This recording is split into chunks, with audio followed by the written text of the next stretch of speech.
Kí ni ìṣàkọọ́lẹ̀? Ṣé ti wo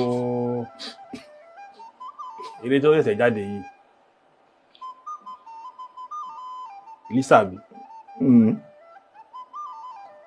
àwọn ìlàrí ọba àwọn nǹkan tí wọ́n ń gbà ní ẹ̀gbádò àwọn nìṣàkọọ́lẹ̀.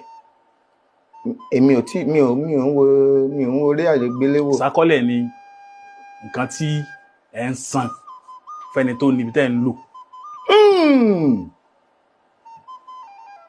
Yálà owó ni àbí ẹrù àbí oúnjẹ, ṣùgbọ́n ó ti ní ìgbà tí ẹ gbọ́dọ̀ san.